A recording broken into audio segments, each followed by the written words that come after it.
Hola, bienvenidos a un nuevo tetramestre. En este caso vamos a ver historia de nuestros tiempos. ¿De qué trata historia de nuestros tiempos? Bueno, básicamente es hablar acerca de todo lo que ha pasado alrededor del mundo y que nos incumbe como sociedad. Para poder empezar dicho materia, vamos a empezar con la colonización o el colonialismo, como se le llama. El colonialismo es un fenómeno que se produce mediante la ocupación física de un territorio. ¿Qué quiere decir? Cierto país que tiene mucho poderío puede adueñarse de otro que no cuenta con tanto poder y del cual puede ser explotado de manera económica, social, cultural, etc. Fue en este caso sobre todo en las potencias europeas. Ellos, como eran las potencias o los países más ricos, empiezan a adueñarse de territorios mucho más vulnerables. Dentro de este tipo de proceso hubo mucho racismo, discriminación y xenofobia. ¿Qué significa la xenofobia? El rechazo al extranjero. Como ustedes lo pueden ver en la imagen que viene en esta parte, que hasta la fecha se sigue dando, el cómo criticar o discriminar a una persona por su etnia cultural o por sus rasgos físicos. Pero dentro de este tipo de colonialismo surge la revolución industrial. Este tipo de revolución industrial, ¿qué quiere decir? Todas las personas que vivían en el campo se pasan a la ciudad. ¿Por qué? Porque ya no había la suficiente demanda o el suficiente empleo dentro de la agricultura o de la ganadería o de la cosecha. Entonces, ya ahora hay saturación de trabajos industriales. Las máquinas empiezan a reemplazar lo que es la mano de obra, como actualmente pasa. ¿Qué sucede? Si un trabajador se enferma no pasa nada porque se puede contratar a otro o porque una misma máquina puede hacer el trabajo de uno o varios trabajadores al mismo tiempo. Pero esto pues pasa obviamente entre los años 1760 y 1840 en Gran Bretaña. También otra de las cosas que surge positivamente gracias a esta revolución es que el vapor empieza a ponerse dentro de los ferrocarriles y los barcos. Estos eran los transportes oficiales para poder tanto hacer viajes comerciales o en este caso transportar alimentos, comidas, comercios, entre otras cosas. Como se da todo esto del abandono del campo, empieza a haber una sobresaturación urbana. ¿Qué quiere decir? La gente ya no cabía dentro de una misma ciudad por toda esa gente que quería progresar o ganar más dinero. También, como ya obviamente empieza a venirse la gente del campo o empieza lo que es la sobreexplotación al trabajador. 18 horas trabajando seguido por una paga mínima. Empiezan a enfermarse porque antes las fábricas no tenían ventilación, entonces imagínense todo el calor humano de 200, 300 personas en un mismo lugar. Entonces empiezan a enfermar, empieza a haber la peste sobre todo, y dentro de lo bueno o siempre dentro de lo malo siempre hay algo bueno. Cuando empieza a haber este tipo de saturación de personal, de sobreexplotación, de las enfermedades, empiezan a surgir las vacunas para combatir este tipo de peste. Entonces, como les digo, siempre dentro de lo malo, como ahorita del COVID, hay algo bueno. Ya tenemos ahora una nueva vacuna de la cual empieza a verificar si es buena o no. Así pasó en la revolución industrial. Entonces no es nada nuevo esto que nos está pasando actualmente. Surge la clase burguesa. ¿Qué es esto? Bueno, la clase burguesa habla acerca de los comerciantes. Es todo aquel comerciante o vendedor empieza a surgir ya como una clase social. Comienza el periodo de ilustración y hubo muchos inventos dentro de ello. De hecho, ustedes van a hacer una tarea sobre esto. ¿Por qué surgen las revoluciones burguesas? Bueno, surgen ideologías como la ilustración y el racionalismo. La ilustración, que como les digo ustedes lo van a investigar, se basa en la razón y la ciencia. Ellos ya no dicen que la iglesia es parte importante, sino que hombre que piensa, hombre que investiga, en este caso puede hacer inventos que ayuden a la sociedad a mejorar. Dentro de sus expositores o exponentes principales está Rousseau, Montesquieu y Voltaire. Y dentro del racionalismo es René Descartes. Él es de la frase pienso, luego existo. Como lo vimos en el tetra pasado en filosofía, no sé si lo recuerdan, bueno, es él. Dentro de la política es por el liberalismo, aquellos que decían ya no queremos depender de una monarquía o de una clase social. Nosotros queremos sobresalir, hacer las cosas mejor, sin necesidad de tenerle que declarar a mi rey o a mi iglesia lo que yo estoy vendiendo. Surge la democracia, en este caso, ya el poder decidir por nosotros quiénes queremos gobernar. Y en la sociedad, en este caso, estaba ya no tanto la nobleza y el clero. Aquí podemos ver una pirámide de clases sociales en donde obviamente las personas trabajadoras estaban en lo mero o en lo más bajo de la pirámide, y luego seguía la nobleza, que son en este caso la gente con dinero, los monarcas, y luego estaban el clero, que en este caso es la iglesia.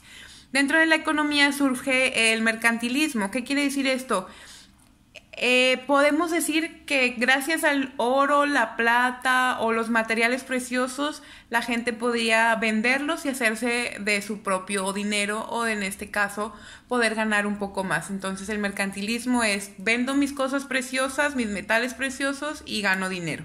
Y en la religión existió el deísmo y la tolerancia religiosa. ¿Qué es el deísmo? Creer que existe un Dios, pero no creer en la iglesia, en eso que aquellos que ganan dinero en base a la fe de los demás. Nos vamos con la Revolución Francesa. ¿Por qué surge la Revolución Francesa? Bueno, esto es sobre todo por la independencia de las 13 colonias, de la Revolución Industrial, por la crisis absolutista del rey. ¿Qué quiere decir esto? Que nada más el rey era el que decía sí, no, y pues hubo mucho desempleo, mucha gente pobre, entre muchas cosas. La división de los estados, ¿qué quiere decir? Bueno, dividir la nobleza, el clero y el estado llano, o el tercer estado, que seríamos nosotros, para poder darle privilegios tanto al rey como a la iglesia. También en este caso por las económicas, por las bancarrotas que hubieron dentro de la Revolución Industrial, por el apoyo de la independencia, porque la nobleza y el clero no pagaban impuestos, como en este caso. O sea, nosotros pagábamos por ellos y ellos se beneficiaban con nuestro dinero. Marcó el fin definitivo del feudalismo, que acuérdense que era yo feudal, yo señor feudal en este caso, tengo un terreno y un siervo me lo cuida, ¿no? Y yo le pago mediante lo que haya producido, mediante tomates, papas, entre otras cosas. Y ahora ya da un régimen más a la burguesía, a ese comerciante que batalla, que vende. Bueno, él también es importante. Surge una segunda revolución industrial entre los años 1870 hasta 1914, entre el inicio de la Primera Guerra Mundial. ¿Qué es lo que pasa aquí? Esta segunda revolución industrial ya es más sobre inventos tecnológicos, científicos y médicos. ¿Cuáles fueron dentro de ellos los beneficios? Bueno, la creación de aeronaves, de telégrafos, de automóviles, impulsó el régimen liberal hacia la democracia, fomentó los métodos adoptados por la acumulación del capital, estableció un sistema monetario y un banco mundial, impulsó la libertad de comercio, el vender yo por mí y no para alguien más.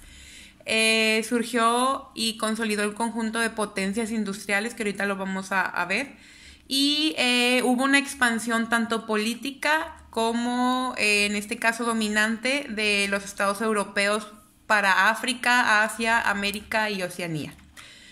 ¿Qué es el imperialismo? Bueno, esto surge dentro de la Segunda Revolución Industrial, como les decía hace rato.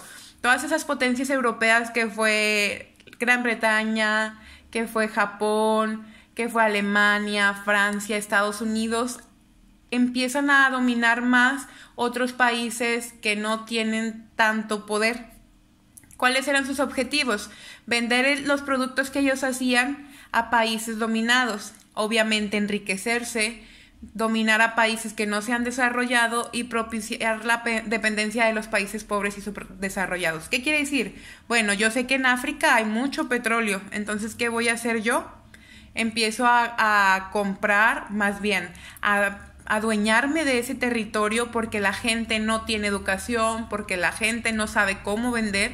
Entonces yo voy, los convenzo, me hago su amigo y digo, mira, yo puedo ayudarte a hacerte rico, dame un poco de tu terreno, dame un poco de tu petróleo y así mejoramos tu país o tu continente en este caso.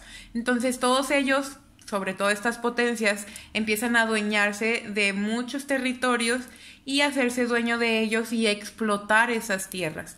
Si ustedes lo pueden ver aquí en este mapa, podemos ver cómo tanto las posesiones británicas, francesas, españolas, portuguesas, italianas, estadounidenses, holandesas, belgas, alemanas, se empiezan a adueñar de todo el continente, tanto americano como europeo, como asiático. Ustedes pueden ver, hay una dependencia entre ellos. Entonces, esto es lo que hace el imperialismo. ¿Cuáles son las actividades de la semana que ustedes van a realizar? Son 3. La primera de ellas, investiga el año en que se crean los siguientes inventos y elabora una línea del tiempo en el orden de invención. ¿Qué quiere decir esto? Ustedes van a investigar en qué año se crea la pila eléctrica, el telégrafo, la locomotora, la máquina de hilar, el canal Suez y el primer sistema del metro entre los años de la Revolución Industrial, que son entre 1760 a 1914. Chequen la primera que se hizo en cada uno de ellos y agarran esa invención. Los acomodan en el orden en el que van, obviamente desde el menor hasta el más actual, y de preferencia si le pueden poner una imagen de lo que era cada invento, mucho mejor. Número 2. Investiga en qué año se da la Ilustración, cómo era conocida, los representantes, qué beneficios, avances, ideologías, en qué se basaba, y ya después de toda esa investigación me pueden elaborar o un resumen o un mapa con la información. Y número 3, realiza una infografía con la información, el desarrollo de los imperios coloniales. Es importante que cada potencia o país le dibuje su bandera. Este tipo de información se las voy a pasar en su academic, ahí la pueden encontrar. De preferencia todas las actividades van en su libreta. La tercera, que es la infografía, sí puede ir de manera digital o en hoja de máquina o en su libreta. Cualquier duda estoy a sus órdenes y que tengan una excelente semana.